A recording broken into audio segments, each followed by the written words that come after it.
안녕하세요, 달보기 여러분.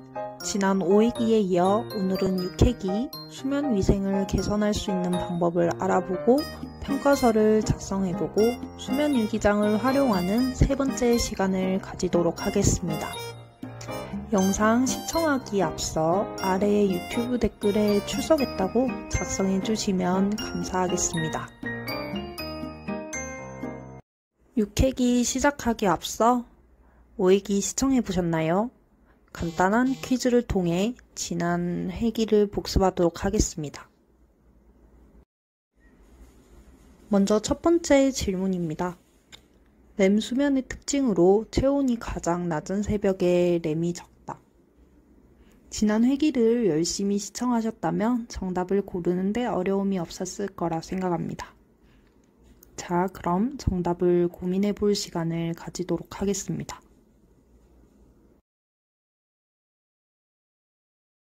다들 고르셨나요?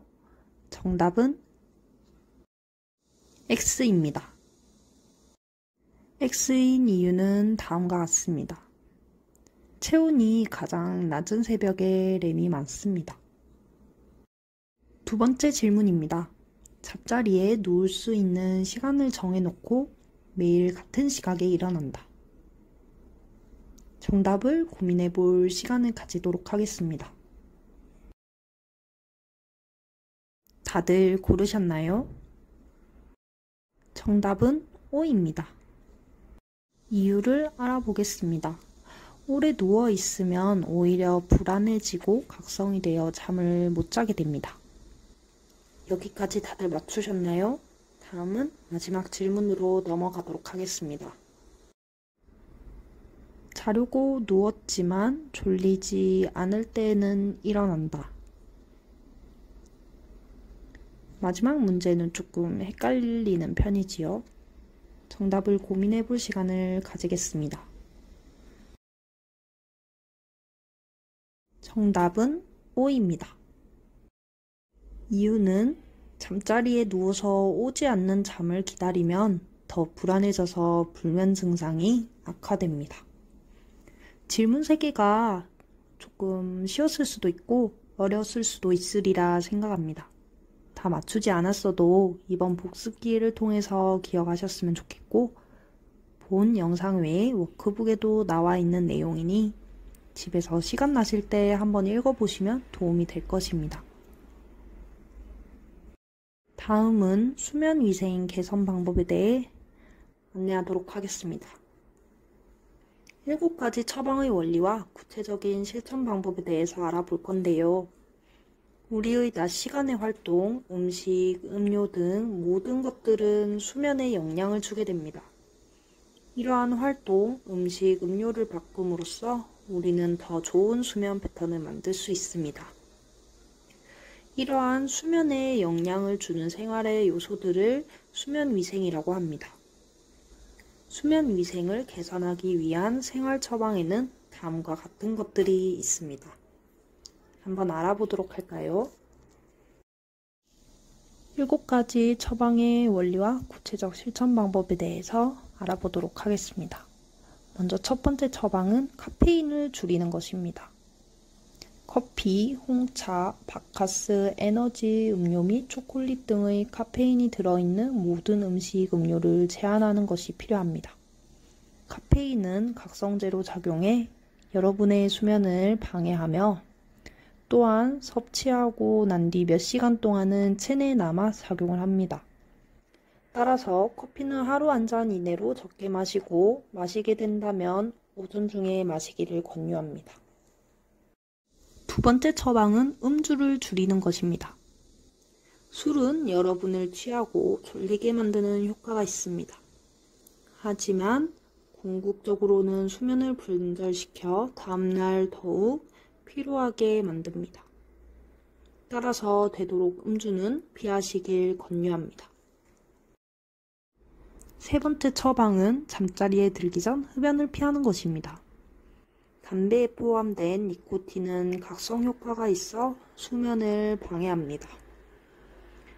따라서 취침 전 흡연을 피하도록 하며 단 금연 초기에는 금단 증상으로 인해 수일에서 4주가량 수면이 일시적으로 방해를 받을 수 있습니다.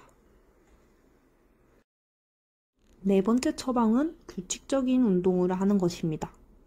걷기, 수영, 자전거 타기 등의 규칙적인 운동을 하세요. 일반적으로 늦은 오후 시간이나 이른 저녁 시간에 운동을 하면 밤 시간 더욱 깊은 수면을 할 수 있다고 알려져 있습니다. 또한 운동을 꾸준히 함으로써 몸이 건강해지면 수면의 질도 좋아질 것입니다. 하지만 잠자리에 들기 전 2시간 이내에는 운동을 되도록 삼가해 주세요. 잠드는 것을 방해할 수도 있습니다. 5번째 처방입니다. 소량의 간식을 섭취하는 것입니다. 자기 직전에 허기가 진다면 이 또한 수면을 방해할 수 있습니다. 그럴 때에는 가벼운 우유, 치즈, 땅콩, 버터 등을 소량 섭취할 수 있습니다. 하지만 너무 많이 드시는 것은 역시 수면에 방해가 됩니다.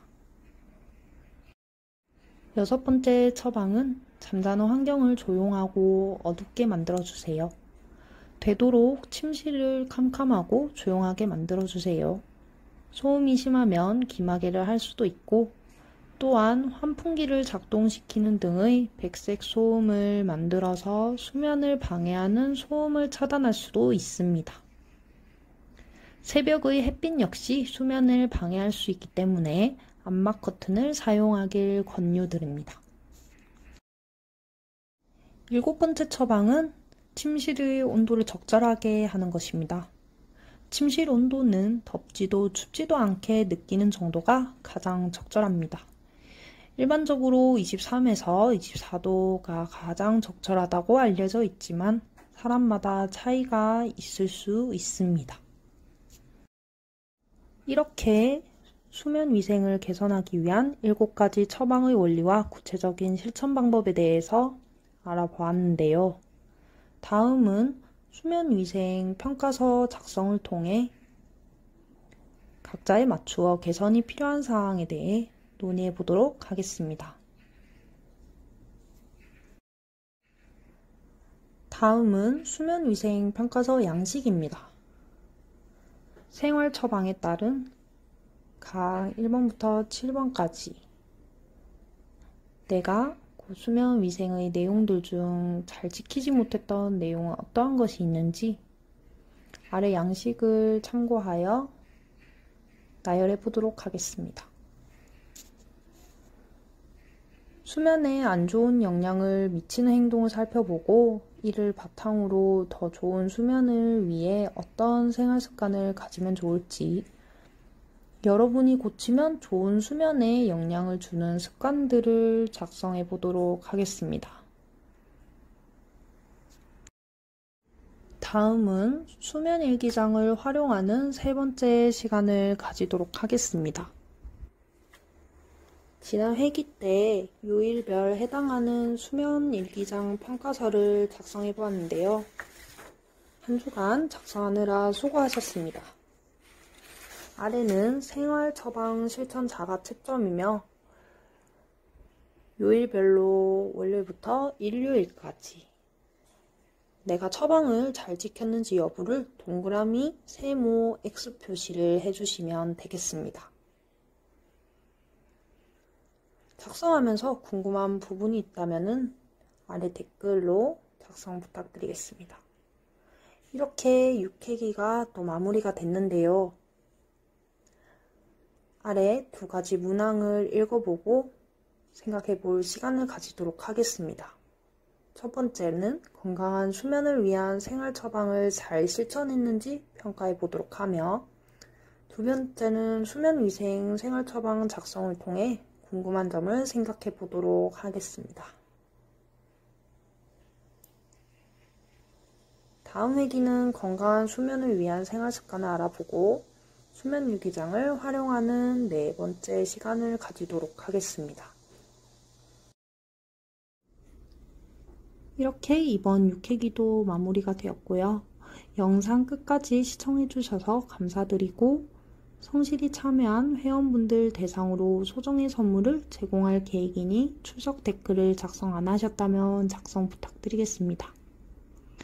더불어 수면 프로그램 마무리도 이제 얼마 남지 않았기 때문에 더 적극적인 시청과 참여 부탁드리겠습니다. 감사합니다.